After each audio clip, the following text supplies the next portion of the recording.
Hola, bienvenidos al podcast El Propósito Divino. Yo soy Amy.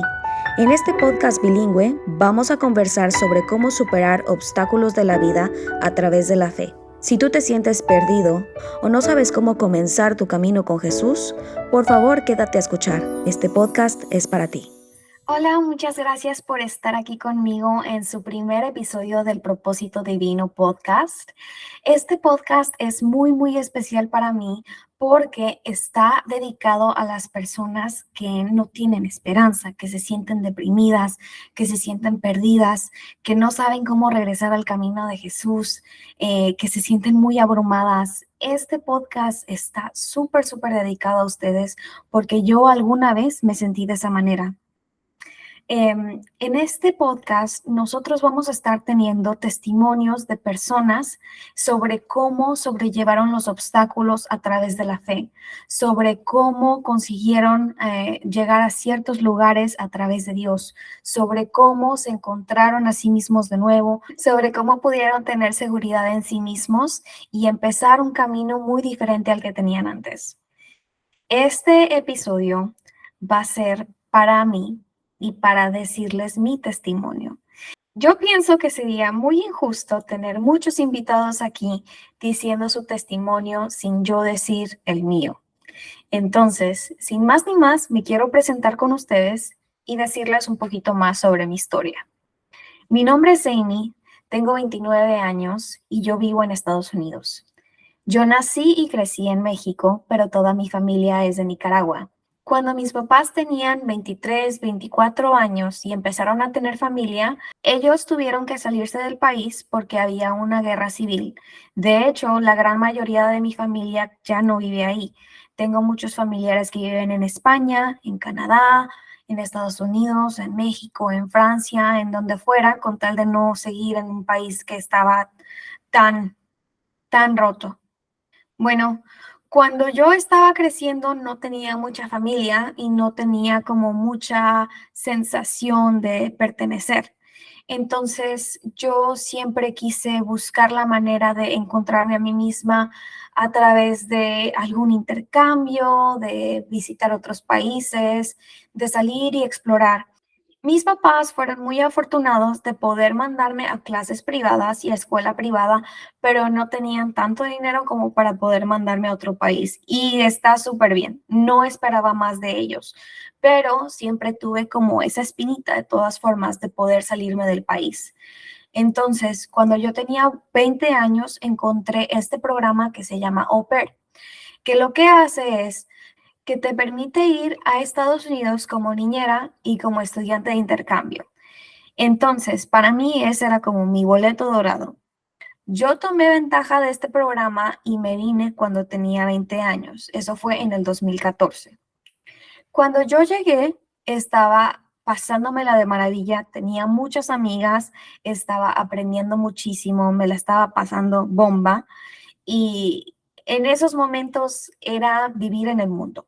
Eh, yo no iba a la iglesia, no rezaba, no abría la Biblia, no nada, no tenía ningún tipo de relación con Cristo. Entonces, para mí era una vida llena de juventud, como muchas amistades muy bonitas, pero nada era en Cristo. Después de un año de estar viviendo de au pair, yo conocí a alguien que se volvió mi novio. En ese entonces, para mí, él era, la maravilla.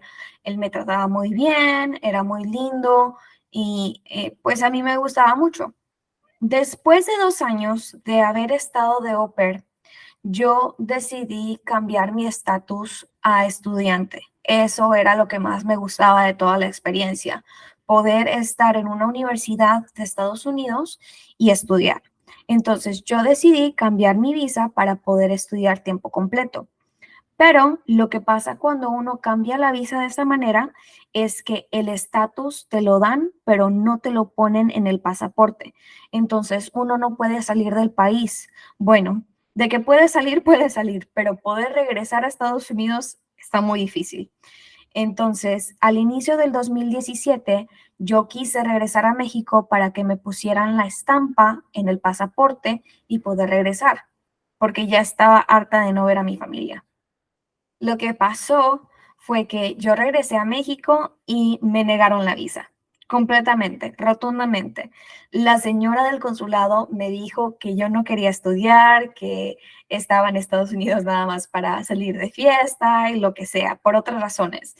Y no vio que mi promedio estaba excelente. Yo no faltaba a ninguna clase, en todas las materias yo tenía 10, era muy buena estudiante, pero por alguna razón ella decidió decirme que no. Y estuvo bien que me dijera que no, porque de todas formas, cuando yo estuve en México, conocí a varias personas que se volvieron muy importantes en mi vida. El mismo día que a mí me negaron la visa, mi novio de ese momento me pidió matrimonio. Entonces, para mí ese día estuvo muy lleno de emociones, arriba y abajo, llorar de alegría y llorar de depresión. Fueron muchas cosas muy extrañas. Ese día me pidió matrimonio, entonces yo accedí y empezamos a trabajar para que nos dieran una visa de prometida. Después de 11 meses de espera, me dieron la visa de prometida y regresé a Estados Unidos. Después de que te dan esa visa, tienes solamente 3 meses para casarte. Cuando me casé, las cosas cambiaron muy drásticamente, porque ahora, si yo no hacía lo que él quería, él tenía el poder de regresarme a México o tenía el poder de decirme, bueno, pues vete, vete y a ver a dónde te vas, porque ¿dónde está tu familia? ¿Dónde están tus amigos? Todos mis amigos que venían de intercambio ya se habían regresado a sus países. Mi familia obviamente estaba en México y yo no tenía absolutamente nada ni nadie que me pudiera dar apoyo más que él. Entonces, él me empezó a tratar como si fuera su propiedad y después de estar yendo a terapia un poco, me di cuenta que él era un narcisista. Los narcisistas tienden a darte mucho amor, especialmente durante las primeras etapas de la relación. Ellos te tratan muy bien, te enamoran, te llenan de detalles y justo cuando sienten que ya te tienen atrapado, te empiezan a manipular muy mal.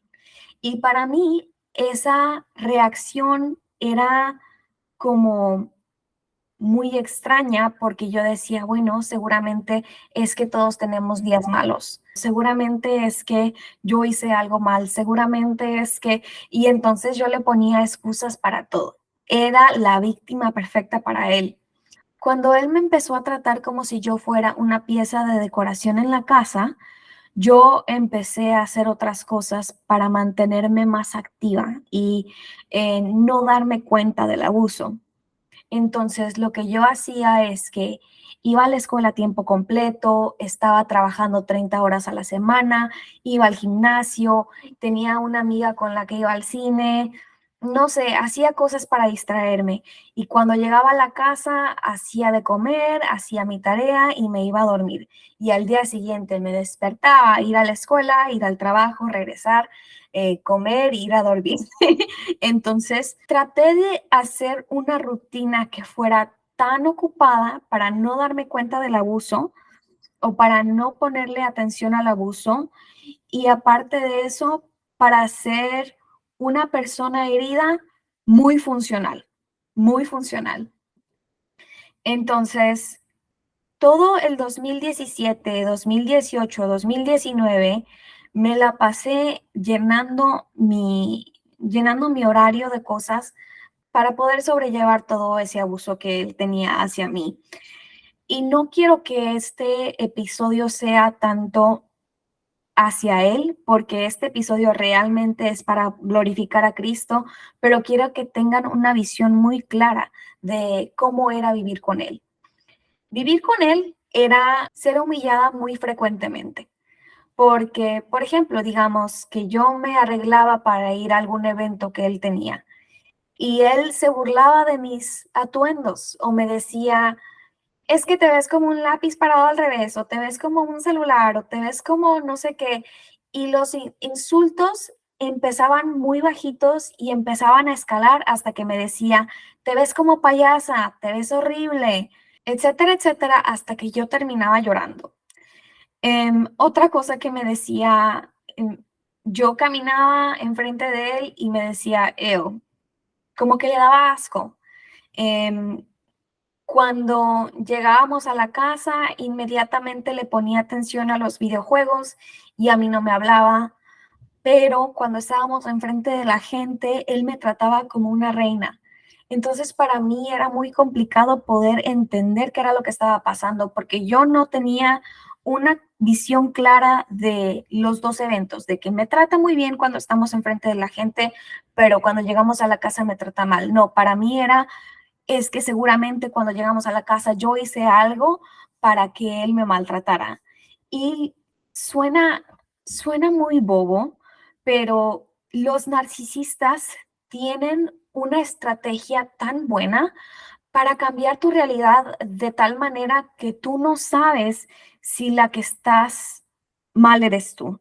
Llegó a tal grado conmigo de que, por ejemplo, cuando yo iba al salón de belleza, yo ya no podía elegir un color para las uñas por mí misma. Le tenía que preguntar a él, porque yo me sentía tan boba y tan poco segura de mis decisiones que todo se lo dejaba a él, porque él sabía mejor que yo. Y digamos, por ejemplo, lo que hacen los narcisistas es que ustedes ven esta luz atrás de mí que es blanca, pero tiene puntitos verdes. Un narcisista te va a decir, esa luz que tú ves atrás de ti es verde. Y tú le dices, no, sí, la luz es verde, pero es blanca, la luz es blanca con puntos verdes. Y te dicen, no, es que tú estás loca, que no ves, seguramente por eso fallaste en la escuela, te estoy diciendo que esa luz es verde, completamente verde. No, pero es que yo te estoy diciendo que es blanca, o sea, sé que fallé en la escuela, pero te estoy diciendo que sí es blanca. Y te empiezan a decir, oh, que la es que tú estás loca, siempre terminas diciéndome las mismas cosas, de verdad, tienes que lavarte los ojos porque ya no puedes ver, seguramente tienes que ir al doctor. Y es que, mira, por eso tus papás te estaban maltratando cuando eras chiquita, porque no sabes ni de lo que hablas, que esta luz es verde, te estoy diciendo. Entonces, tú dices, bueno, se me hace que sí es verde, a lo mejor es que sí es verde. Todas las situaciones en la vida siempre van a poner la culpa en ti y siempre te van a hacer dudar de tu realidad a tal grado que todo en tu vida va a ser cuestionado.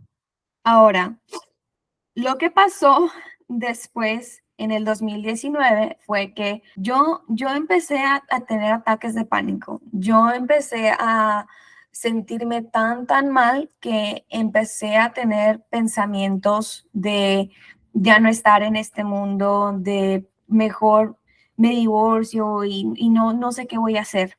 Una de las personas que yo conocí en México mientras estaba esperando mi visa de prometida era abogada. Entonces ella me dijo, Amy, no seas boa, llama al número de violencia doméstica que te dieron en el panfleto cuando cruzaste la frontera y ahí te dice a dónde llamar si estás siendo abusada física o mentalmente. El abuso físico que yo sufrí a través de mi matrimonio nunca llegó a ser tan grave que yo pudiera tener evidencia. Siempre era como que un moretoncito aquí, como que un empujoncito acá. No era como que me diera de puño, solamente como que me empujaba o me jalaba y nada más.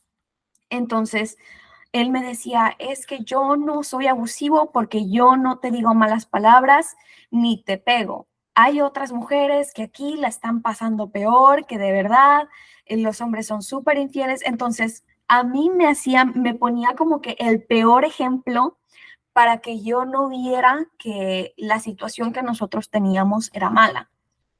Entonces, al final del 2019 yo me sentía tan derrotada, tan triste, tan deprimida, que yo llamé a ese número de violencia doméstica. Les expliqué lo que estaba pasando y más que nada les dije, lo que pasa es que mi marido me dice que si yo hago algo que a él no le guste, que por ejemplo, que si le pongo los cuernos o que si me voy o que si hago algo y yo era la mujer más fiel del mundo, que es que si yo hago algo que él me va a deportar o que va a ir con ustedes y les va a decir que yo soy un fraude, o que me va a lanzar del quinto piso de la ventana. Y eso siempre lo decía él como riéndose, pero esa risa era como, no me tientes porque lo hago. Entonces yo les dije lo que estaba pasando, del abuso que estaba sufriendo y que él me estaba amenazando de deportarme. Entonces inmediatamente ellos me dieron los números de una casa hogar donde había lugares para mujeres que experimentaban violencia doméstica, el número de abogados para que yo pudiera tener un abogado de inmigración y abogado de divorcio y un lugar donde tenían terapeutas. Entonces, todos esos números yo los guardé para poder tenerlos porque para mí era muy difícil poder empezar a tener ayuda mientras yo estaba viviendo con él.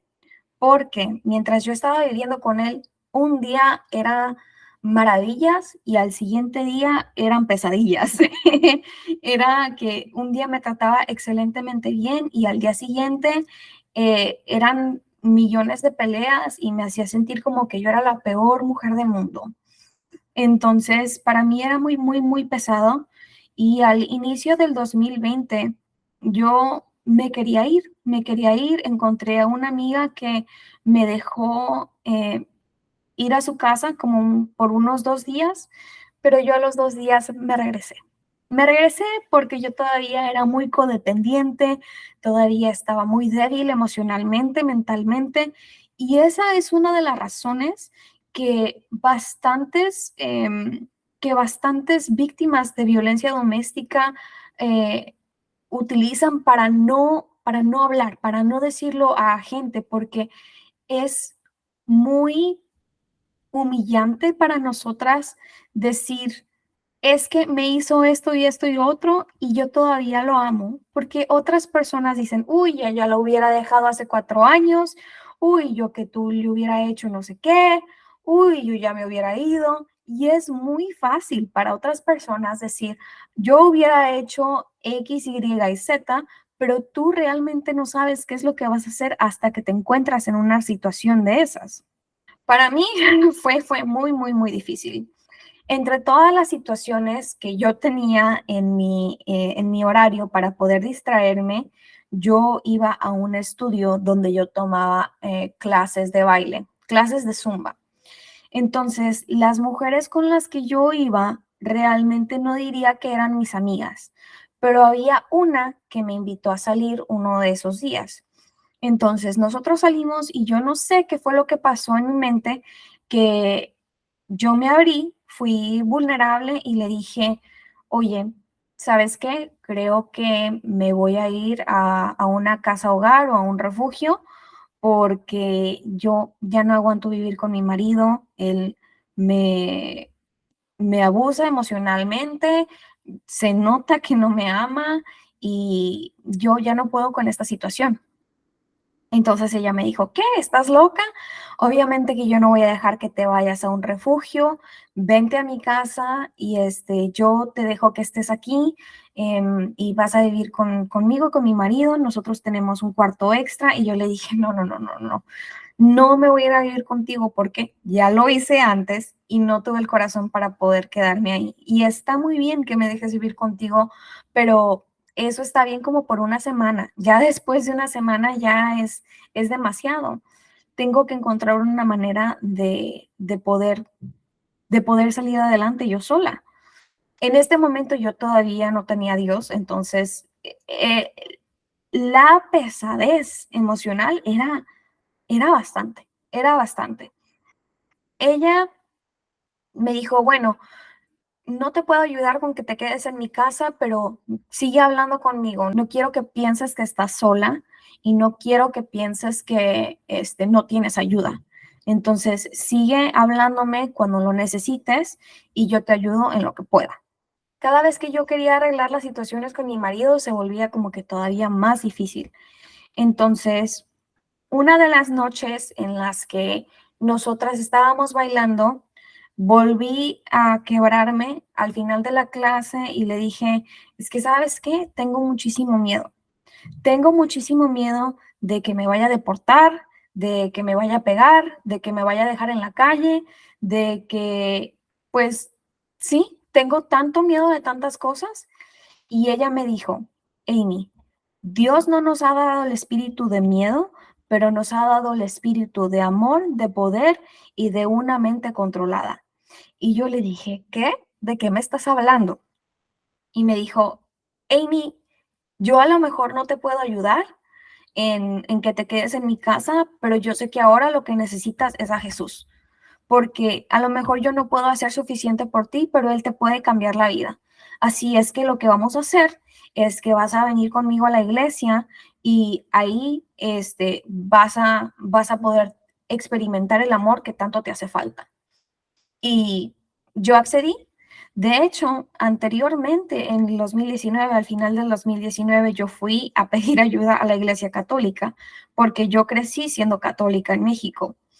Fui a pedir ayuda y lo que me dijeron los padres fue que mi matrimonio de hecho no era reconocido por la Iglesia Católica porque no nos habíamos casado ahí y que si queríamos que se arreglaran las cosas, que necesitábamos casarnos a la Iglesia Católica. Entonces, para mí eso no fue de mucha ayuda porque yo les estaba diciendo, esta persona me está abusando y yo lo que menos quería es volverme a casar con él, sino encontrar alguna manera de arreglar la situación o de irme. Y eso no fue lo que encontré en la Iglesia Católica. Entonces tuve que, la verdad, eso me hizo como de hecho alejarme de Dios, alejarme de buscar algún tipo de refugio o algún tipo de ayuda con ellos, porque yo sabía que lo que me iban a decir era que me volviera a casar. Entonces, ahora cuando mi amiga me dijo que ella quería ayudarme, me dio un poquito más de comodidad porque dije, bueno, al menos las personas que están en la iglesia son personas de su familia. Ella les tiene cariño, los confía en ellos, entonces es un poquito mejor para mí. En el momento en el que yo crucé las puertas de esa iglesia, ellos me dieron la bienvenida de una manera muy agradable, me hicieron sentir en casa, me hicieron sentir como que tenía una familia, me hicieron sentir como que pertenecía y aparte de eso, yo me sentí cómoda para poder soltar todas las emociones que traía. Anteriormente, cuando yo salía de la casa, normalmente salía con mi marido, entonces yo tenía que ponerme esa careta de que todo está bien, todo, sí, él me ama mucho, sí, somos la pareja perfecta, pero en cuanto llegábamos a la casa otra vez, era llorar y llorar porque no me hacía caso. Entonces, para mí poder soltarme, poder enseñarme como soy, poder tener la sensación de familia fue muy impactante. Aparte que empecé a conocer a Dios y empecé a conocer de qué manera Él se expresa sobre mí. Él dice que cada uno de nosotros somos amados, que Él quiere protegernos, que Él quiere tener una relación con nosotros, que somos muy valorados por Él. Y es que Él nos ama cuando éramos pecadores, cuando todavía somos pecadores, nos llena de gracia y nos llena de perdón. De todas esas cosas que lloramos cuando estamos solos, Él quiere sanarnos, Él quiere ayudarnos, quiere protegernos. Entonces, para mí, el empezar a conocerlo de esa manera fue muy, muy impactante. Al segundo día de ir a la iglesia, decidí bautizarme y fue tanta la alegría que yo tenía que mi vida empezó a cambiar. Mi vida empezó a cambiar porque empecé a ser muy, muy consistente con la iglesia. Cada domingo tú ahí me veías. Y a pesar de que empezó el COVID en el 2020, yo todavía iba, pero como parte de producción, yo ayudaba con las cámaras, con los micrófonos, con lo que fuera, para poder todavía ser parte de. Mientras yo más iba a la iglesia, más se enojaba mi marido, más le irritaba mi presencia, más le irritaba que yo estuviera tan llena de alegría, siendo que él era tan horrible conmigo. Él empezó a decirme cosas como de la nada. para molestarme, para hacerme llorar. Se llenaba como de orgullo cada vez que yo lloraba. Entonces, cuando empecé a ir a la iglesia, fui con mi pastora y le dije lo que estaba pasando. Y ella lo que me dijo fue, tienes que ser la mejor mujer que pueda ser para él. Tú trata de, si él no te está abusando físicamente y es solo mentalmente, ten toda la fuerza de Dios que puedas. Tú rézale diario, pídele fuerza, pídele que no te deje llorar enfrente de él y que sea tanta la paciencia que tengas que cuando él te diga cosas tontas, tú puedas decirle, sí, mi amor, y te vayas al otro cuarto a llorar, pero nunca lo dejes que te vea llorar. Nunca lo dejes que te vea llorar desde este punto. Entonces lo que yo hacía es que yo era la mejor mujer del mundo y cuando él me decía cosas tontas, yo me iba al otro cuarto a llorar o me iba con mi amiga y hacíamos ejercicio. Entonces, yo le contaba lo que estaba pasando, llorábamos, leíamos la Biblia y después hacíamos ejercicio. Entonces, para mí era muy balanceado y estoy súper, súper agradecida con Dios de que me la haya mandado, sobre todo durante ese periodo. Después de, después de hacer eso, en marzo del 2020 empezó COVID, ¿verdad? Entonces, mi trabajo se acabó. Se cerraron las escuelas, se cerraron los trabajos, se cerraron todas las cosas que eran públicas. Entonces, yo fui una de las personas que ya no puedo tener trabajo porque yo trabajaba de niñera y las personas con las que yo trabajaba podían cuidar a sus niños ellos mismos. Entonces, lo que ahora hacía era que les enseñaba español en línea y solo me pagaban la mitad de lo que me pagaban antes. Entonces, yo no tenía dinero para irme a ningún lugar, pero gracias a Dios empezó a llegar dinero a mis bolsillos de una manera muy extraña, muy, muy extraña, porque me empezaron a llegar cheques. Me llegó un cheque del gobierno, me llegó un cheque por una beca de la escuela, que no solamente me dejaron de cobrar por la escuela, pero también me dieron dinero encima de eso. Me llegó cheque por una demanda que yo esperaba que me dieran como $20, pero me dieron mucho más. Entonces, todo este tiempo yo estuve recibiendo dinero sin tener trabajo, solamente por la gracia de Dios. Y después, a ese número donde yo había llamado anteriormente de violencia doméstica, me aceptaron en el programa para ayuda legal, entonces pude empezar a hablar con los abogados de inmigración, con los abogados de divorcio y también empecé a tomar terapia gratuita a través de eso. Dime si eso no es Dios. Dios dijo que iba a proveer para nosotros. Dios dijo que iba a cumplir sus promesas y cada promesa que Él me había hecho la estaba cumpliendo. Poco a poco me fui construyendo otra vez, fui construyendo mi concepto de mí misma, me fui construyendo en mi autoestima, fui construyendo mi confianza en mí misma. Ya no era tan fácil manipularme. Todavía me manipulaba, pero no de la manera como lo hacía anteriormente. Entonces, él estaba muy, muy irritado conmigo, pero lo que yo hacía es que anteriormente yo tenía mi rutina súper llena de actividades para poder no darme cuenta del abuso.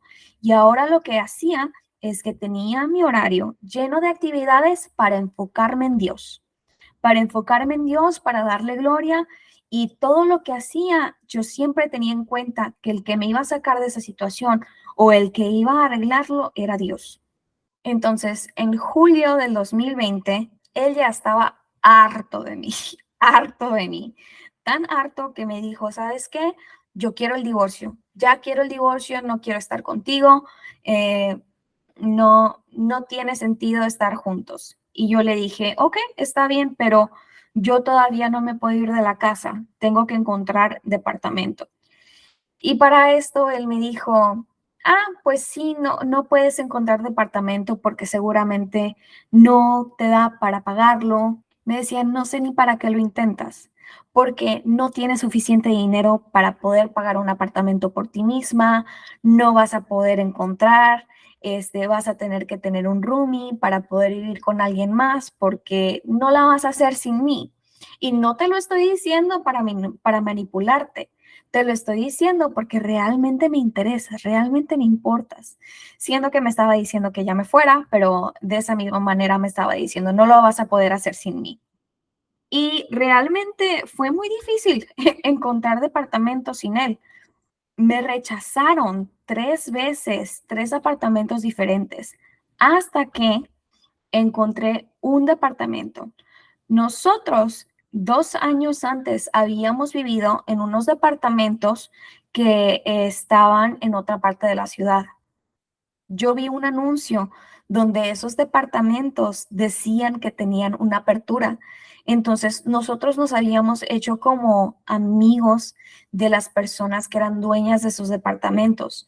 Yo fui a los departamentos, hice cita, empecé a verlo y para esto yo pude tener suficiente dinero para pagar el depósito el primer mes, los muebles y todavía tener dinero ahorrado. Dime si eso no es Dios. Dime si eso no es Dios. Cuando yo me quise ir, tenía amigos que no estaban conectados a él, amigos de la escuela, amigos de la iglesia, amigos estudiantes internacionales, que todos se acomodaron para empacar y hacer la mudanza en un solo día. Cuando me fui, yo me sentí tan aliviada, tan apapachada por Dios, tan segura, que yo decía, es que todo esto es a través de Dios, absolutamente todo esto. No hay manera que yo pude tener todas estas cosas si no fuera por Él. Y una cosa que yo quiero hacer súper, súper clara es que inclusive después de mudarme, yo no era la cristiana perfecta. Ese proceso de santificación para mí duró mucho tiempo. Yo tuve que aprender a amarme a mí misma, tuve que aprender a deshacerme de todos esos patrones tóxicos que había aprendido con él. Tuve que desaprender a ser tan falsa con la gente porque yo tenía que ser muy falsa con él para poder sobrellevar todo eso. Tuve que desaprender muchas cosas que no eran de Dios. Entonces, ese proceso para mí todavía duró mucho.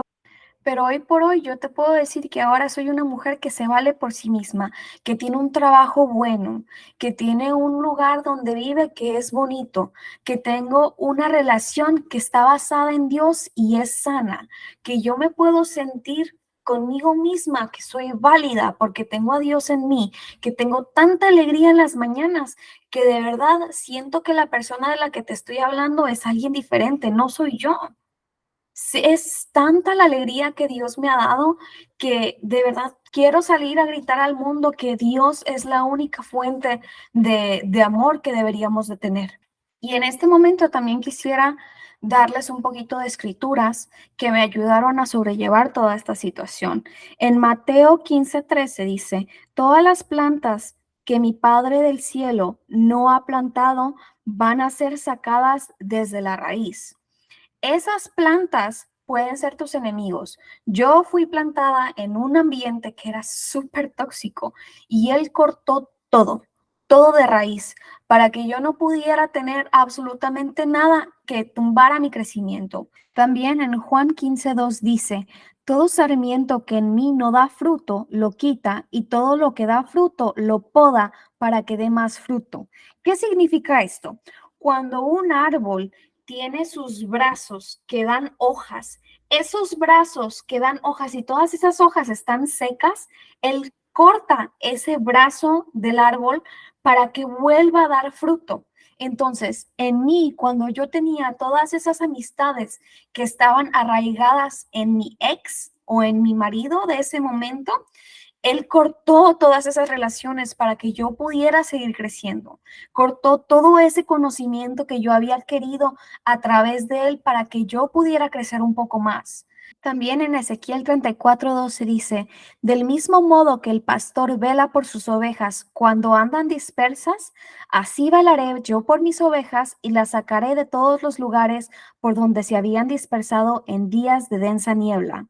Lo que quiere decir esto es que Dios nos va a venir a buscar, inclusive cuando nosotros nos hayamos ido hasta el más rincón de los lugares. Él viene a buscarnos porque somos su posesión más preciada. Él nos ama y quiere cuidarnos, así como un pastor cuida de sus ovejas. Y cuando nosotros estamos en esa densa niebla de tanta oscuridad, de tanto rencor, de tanto demonio, Él viene y nos saca de esa situación sin ningún problema. Él quiere que tú disfrutes de su reino. Él quiere estar en tu presencia y Él quiere que lo dejes estar en tu presencia, que tengas una relación con Él, que tú lo conozcas de tal manera que sabes cuál es su voz, que sabes qué es lo que Él te diría a ti. Cuando yo empiezo a reconocer la voz que Dios tiene, empiezo a dejar de creer todas las mentiras que el demonio me ha dicho. Y es que si el demonio dice que yo soy fea, yo ya sé que eso es mentira porque la Biblia dice que Dios me hizo de una manera formidable y maravillosa y esto mi alma la reconoce. Entonces, si yo puedo conocer la verdad, no voy a aceptar las mentiras. ¿Saben lo que estoy diciendo?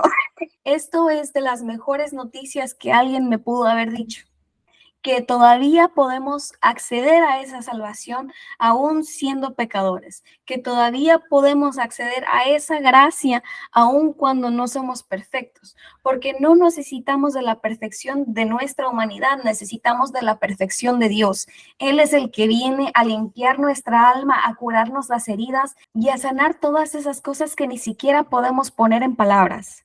Yo me podría quedar aquí todo el día diciéndoles lo maravilloso que Dios es, tanta gracia que ha tenido conmigo, todas las cosas que me ha perdonado y todo lo que me ha hecho poder perdonar, todo el rencor que ha quitado de mi corazón y cómo ha renovado mi alma y mi mente.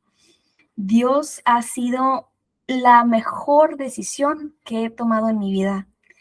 Espero que este episodio les haya dado un poquito de esperanza, un poquito de fe y un poquito de ganas de buscarlo. Si Dios pudo haber encontrado a una mujer tan perdida como yo, si Dios pudo haber dado tanta gracia a una mujer como yo, que no iba a la iglesia, que no lo buscaba, que no leía la Biblia, yo sé que Él puede buscarte a ti también. Si tú tienes un testimonio que te gustaría compartir, por favor, mándame mensaje. Me encantaría poder seguir explorando más historias que nos dejen ver cómo Dios es tan grande. Si este episodio te gustó, no olvides suscribirte, dejar un comentario y espero que Dios se haga presente en tu vida de tal manera que no lo puedas negar. Que Dios te bendiga y que tengas un excelente día. Muchas gracias por habernos sintonizado. Por favor, no te olvides de suscribirte y compartir con alguien que le gustaría escuchar. Espero que este episodio te haya hecho sentir más seguro en tu camino. Por favor, recuerda que hasta los días más oscuros tienen su propósito divino.